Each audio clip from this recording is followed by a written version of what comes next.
धनुराशीच्या व्यक्तींसाठी हा आठवडा संमिश्र स्वरूपाचा असणार असून तुम्हाला काही नवीन संधी मिळणार आहेत, तर काही ठिकाणी संयम राखणे आवश्यक आहे. या आठवड्यात तुम्हाला तुमच्या करिअरमध्ये प्रगतीच्या नवनवीन संधी उपलब्ध होतील. नवीन जबाबदाऱ्या स्वीकारण्यास तयार राहा, कारण त्या तुमच्यासाठी भविष्यात फायदेशीर ठरणार आहेत.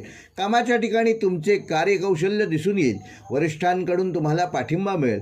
व्यवसायात नवीन संपर्क वाढतील आणि काही नवीन करार होण्याची शक्यता आहे, ज्यामुळे आर्थिक लाभ होणार आहेत. मात्र कोणताही मोठा निर्णय घेण्यापूर्वी योग्य विचार आणि संशोधन करणे आवश्यक आहे. आठवड्याच्या मध्यात कामाचा ताण वाढू शकतो, त्यामुळे कामाचे योग्य नियोजन करा. धनुराशीच्या जातकांना या आठवड्यात तुमच्या नातेसंबंधात गोडवा निर्माण होईल. कुटुंबासोबत चांगला वेळ घालवता येईल आणि जुन्या गैरसमजुती दूर होण्याची शक्यता आहे. प्रेमसंबंधात असलेल्यांनी आपल्या जोडीदारासोबत अधिक जवळीक अनुभवास येईल.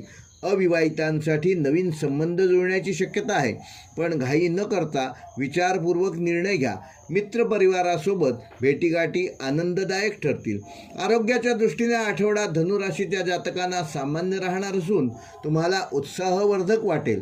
जास्त कामामुळे किंवा प्रवासाने थोडा थकवा जाणवू शकतो, पण त्याबाबत योग्य ती काळजी घ्या.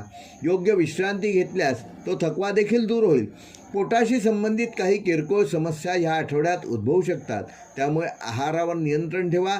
नियमित व्यायाम करा आणि ध्यान आणि योगाचा उपयोग करा. आर्थिकदृष्ट्या हा आठवडा चांगला राहणार असून अनपेक्षित धनलाभ होण्याची शक्यता आहे. बचतीकडे लक्ष देणे महत्त्वाचे आहे आणि अनावश्यक खर्चांना कात्री लावणे गरजेचे आहे. या आठवड्यात तुम्ही एखाद्या सामाजिक कार्यात भाग घ्याल किंवा प्रवास कराल. मानसिक शांतता राखण्यासाठी आपल्या भावनांवर नियंत्रण ठेवणे आवश्यक आहे. विद्यार्थ्यांना त्यांच्या अभ्यासात यश मिळणार आहे. स्पर्धा परीक्षांमध्ये उत्तम यश मिळेल. प्रदर्शन करण्याची संधी उपलब्ध होईल. कोणत्याही महत्त्वाच्या कागदपत्रांवर सही करण्यापूर्वी ते काळजीपूर्वक वाचा. धनुराशीसाठी या आठवड्याचा शुभ रंग आहे पिवळा व नारिंगी. शुभ अंक आहे 3 व शुभवार आहे मंगळवार व गुरुवार. धनुराशीसाठी या आठवड्याचा उपाय: घरातून बाहेर पडताना रोज पिवळ्या रंगाचा टिळा कपाळी धारण करावा.